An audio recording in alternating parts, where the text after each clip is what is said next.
ingkang konjuk mring Kanjeng Prabu Duryudana ing Astina.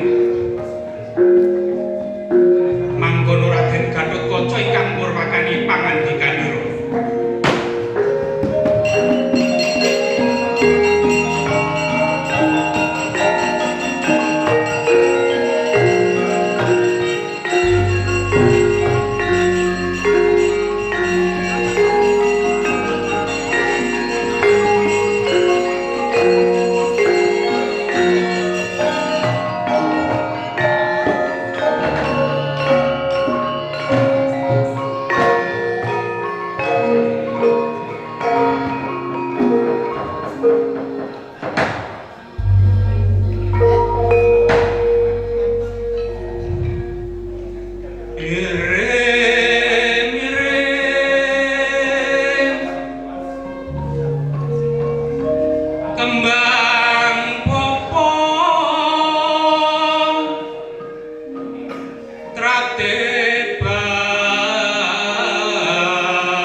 Apa Dimas Gatotkaca?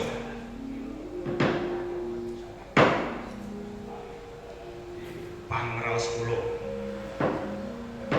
kados sampun kedangon anggenipun ngantu-antu paring wangsulaning Nawala ingkang konjuk mring Kanjeng Prabu Duryudana ing Astina. Ripaduka nyuwun wawasanipun Kang Mas Rupatala.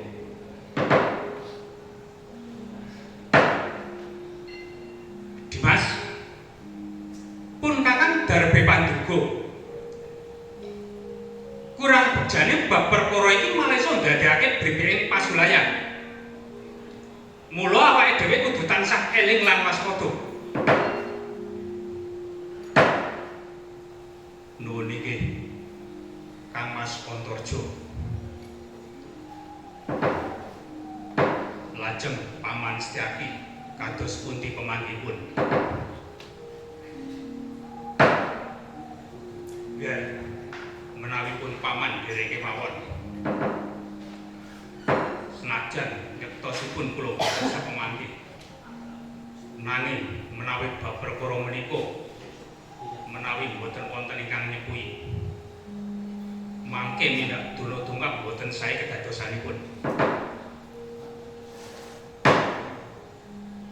Matur nuwun awit pamanggipun Paman Setyaki dhateng kula sakadang.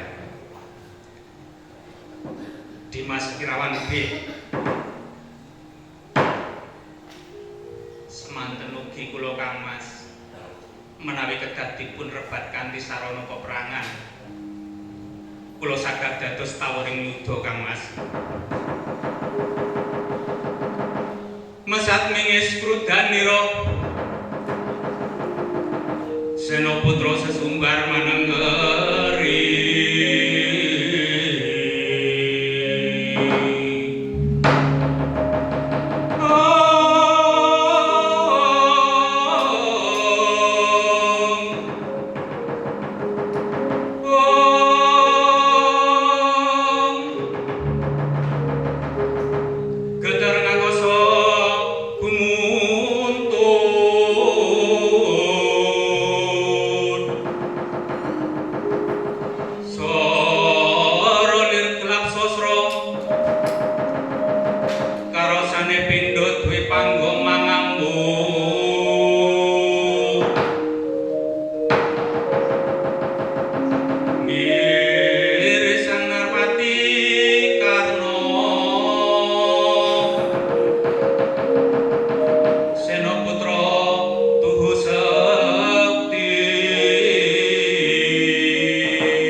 dening damungganira sami wawan sabdo. Kesaru praptanira Raden Dursala kang imombiongan para barising Kurawa. Kagajibra para putra Pandhawa sami umapak medal ing Jawi.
ono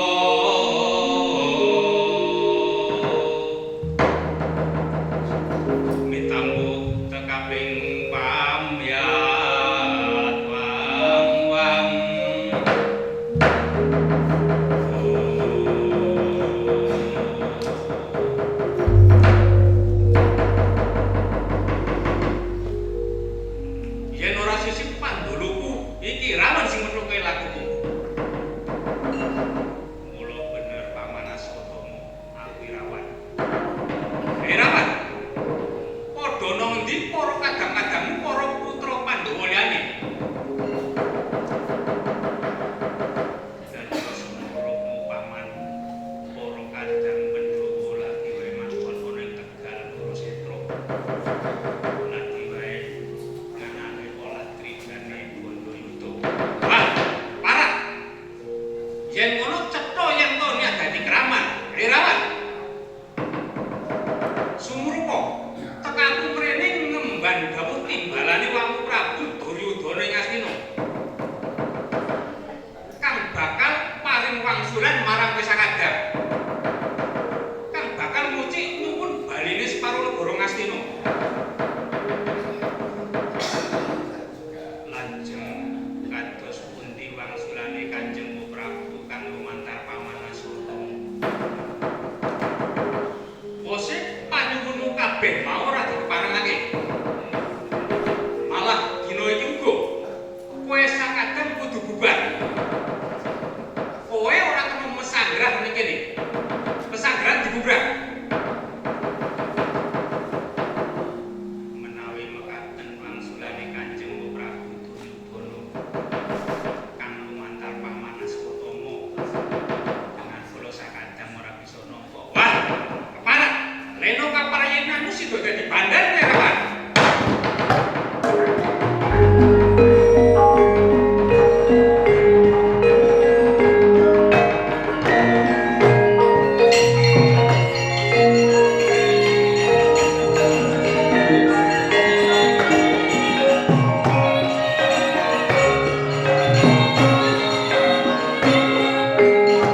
nepangaken nami kula kepingin menika kula astunipun remen kalian ringgit. Mila menika kula ajar latihan wonten ing Habirando mriku. Menika kawitan kala wulan Januari 2019 menika. Insyaallah mangke dumupunipun selama 3 tahun menika menawi mangke saged kelampahan. Saking menika astunipun kula remen nguri-uri kabudayan Jawi wonten ing Ngayogyakarta khususipun pedalangan wayang kulit menika.